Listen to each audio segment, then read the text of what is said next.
one of the most important sleep researcher in the world is an Israeli by the name of Peretz Lavi. He has done a lot of basic research on sleep. But in one of the studies that he collaborated with others, they studied Holocaust survivors. Maybe I need to give a bit of background. In sleep, about 90 minutes after we fall asleep, we enter into rapid eye movement sleep. Rapid eye movement sleep is a sleep that is associated with and accompanied by dreaming. So 90 minutes after we fall asleep, we dream, and we do it every 90 minutes or so throughout the night. Now, if you wake people up in the laboratory when rapid eye movement starts, and you ask them, what did you just dream? 80% can tell you with clarity and with detail their dreams. That's the background. So what did he do? They did a study in which they took 3 groups. One group was a control group of ordinary people, normal. The other one was of Holocaust survivors who are not been well adjusted. They just used the word adjusted in the study. And another group of well-adjusted Holocaust survivors. And they did the same procedure for the 3 groups. The normal, the control group, behaved like I described before when they were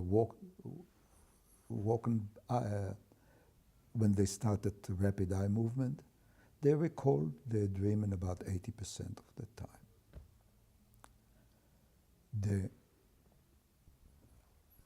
The group that was not well adjusted, when they woke them up, only 60% remembered their dreams. About half of those were nightmares.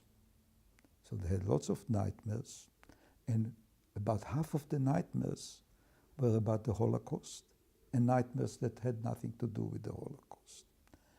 So their remembering was not as good as ordinary people, but the dreams were accompanied with a lot of nightmares. What happened to the so-called well-adjusted Holocaust survivors? They wake them from the dream, and they do not remember. When they then ask them, what did you just dream? They say, we did not dream. When they are told that they were dreaming, many of them just don't believe it. They claim they did not dream. Those who dreamt, they were just fragments of dream. And the fragments were very, very brief, very fragmented. They did not have a storyline, a plot like ordinary dreams, and the dreams were not associated with emotions. There was no emotions when they did recall the dream. And I thought that this is it's a very, very important study to quote.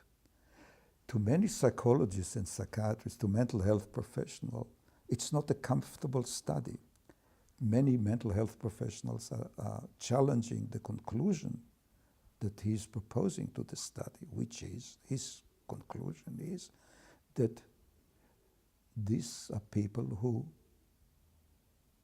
have repressed successfully. My own take on it is this.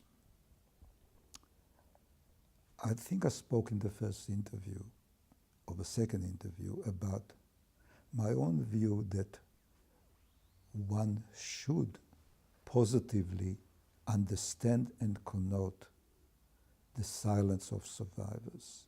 If their best way of coping is by being silent, by forgetting, by looking forward and not looking back, that one should accept it and respect it, as it were. There is a difference between telling them, knowing better than them what's good for them, and putting pressure on them to recall and talk and remember, and, which is the one I do recommend, that as therapists, we make ourselves available to talk, to listen, should they choose to do so, as it were. And also, of course, it raises the complicated clinical question, because those who survive and do well without dreaming and maybe without a wish to go back, they may not have a problem. They may have a problem indirectly, which I as a clinician have faced often, that the father doesn't want to remember or talk, but the children want him to talk. And then there is a dilemma. And that dilemma, as a family therapist, I need to help them maybe to negotiate. But that's a different one from assuming that it's just good for him. It may be good for the child, but not for the father. So how would you navigate something like that? Would be a very difficult scenario, because the outcome is...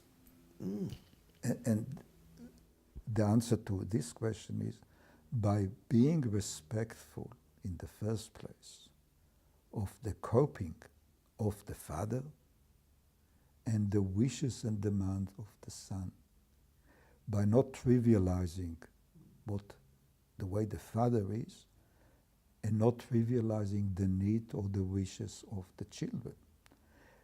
They have a very profound issue and problem.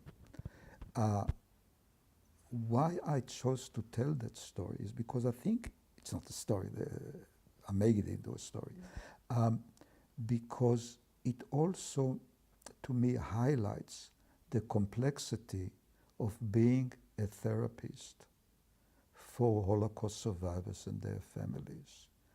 And it's a wonderful, from my point of view, warning to the trite adoption of some therapeutic model or way of thinking that tells the therapist, I know better than the survivors what's the best way for them to cope with their life, as it were.